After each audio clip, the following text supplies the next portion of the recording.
Alikoum les gens. Alikoum les gens, Bassem Vénitieux 69200 en espérant que ça va, que les choses se passent.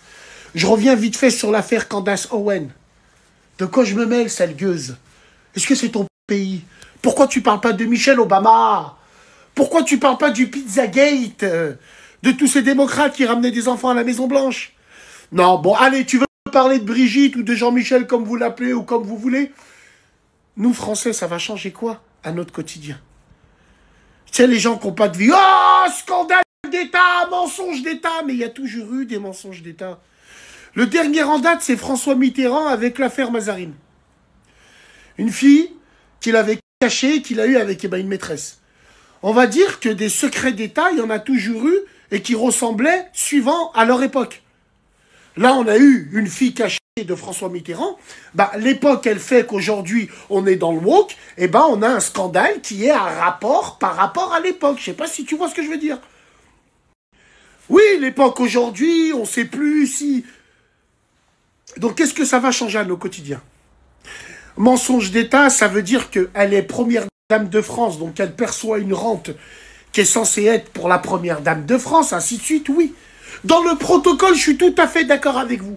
Le mensonge d'État doit être sanctionné dans le protocole. S'il y a mensonge d'État, bien sûr. Mais dans nos vies de tous les jours. Ah, il y a demain, tapant, Brigitte, c'est Jean-Michel. Vas-y, dis-moi. Qu'est-ce que ça va changer à ton quotidien? Je parle de toi, ton quotidien direct.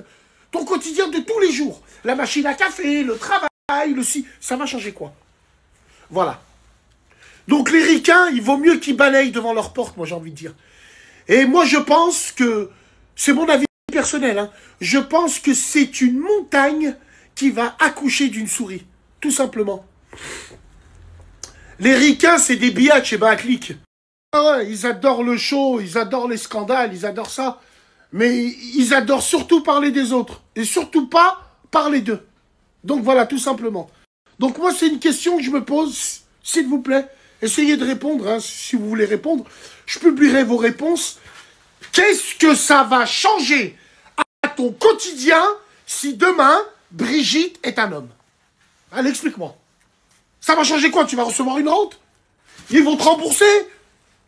Wallah, je vous pose la question. Dans le protocole, oui. Mais dans la vie de tous les jours des Français, ça va changer quoi? Alors, les analystes militaires, entre guillemets, prévoient une guerre civile pour peut-être masquer le fait, pour peut-être masquer ce scandale-là. Est-ce que Macron va pas utiliser ce levier? Donc voilà ce que je veux dire. Il n'y a pas de fumée sans feu. Oui, d'accord, je suis d'accord avec vous. L'histoire, elle est louche. Wallah, je suis d'accord avec vous. L'histoire, elle est louche, il n'y a pas de problème. Mais encore une autre fois, je ne minimise pas ce mensonge d'État dans le protocole. Jamais. Mais dans la vie de tous les jours, oui, je le minimise parce que qu'est-ce que ça va changer à ta vie? Raham Waldik. Et finalement, qu'est-ce que Candace Owen a fait? Elle a juste fait du réchauffé. Elle a surfé sur le dossier en lui donnant une dimension internationale, tout simplement. C'est quoi le but? Le but, c'est de détourner peut-être les Français sur les vrais sujets. Les Français qui mangent à crédit, qui se chauffent à crédit, qui mettent de l'essence à crédit.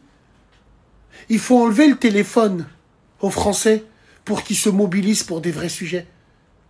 Voilà c'est quoi le truc. Qu'est-ce que ça met en avant? La pédophilie dans les institutions catholiques, entre guillemets. Tu comprends ce que je veux dire? Qu'est-ce que ça change? Chacun a sa version, chacun a sa vision. Mais est-ce que c'est pas pour nous détourner des vrais problèmes que je viens énoncer là?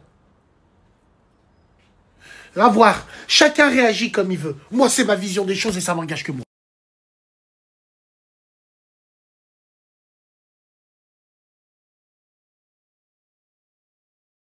Alors tiens, on va rire un peu. Donc là, à côté de nous, on a le hamar et le bourricot typique des réseaux.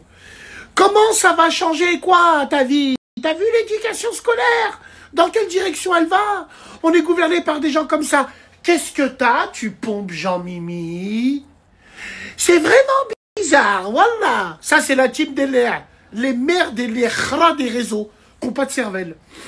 Parce que tu crois que tu as attendu Brigitte pour que le ravage du wokisme et le rouleau compresseur qui est en place depuis la fin des années 90, on a attendu Brigitte pour ça. Vous parlez là, vous écartez vos culs pour un oui, pour un non. Mais vous êtes les premiers à jeter vos enfants à l'école de la République à 7h30 du matin.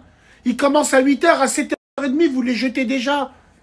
Si c'est aussi dangereux pour vos enfants, si vous aimez vos enfants, pourquoi vous ne payez pas des écoles privées? Pourquoi vous les emmenez dans les écoles, dans ces écoles-là que vous dénoncez? Vous n'aimez pas la vérité, hein? Bande de chiens galeux. Donc au lieu de me faire passer pour un mec, pour un fou, pour un mec, qui est bizarre, commencez par balayer devant votre porte. On a attendu Brigitte pour les ravages du wokisme. Non, ça a commencé début 2010 déjà. Voilà. Allez, tu vas me dire quoi? C'est un rouage? C'est un rouage. Mais c'est quoi ces phrases? C'est quoi ces phrases des gens des réseaux? T'es le premier à jeter ton enfant dans l'école de la République que tu critiques tant. Ah, nos enfants! Vous vous en branlez de vos enfants.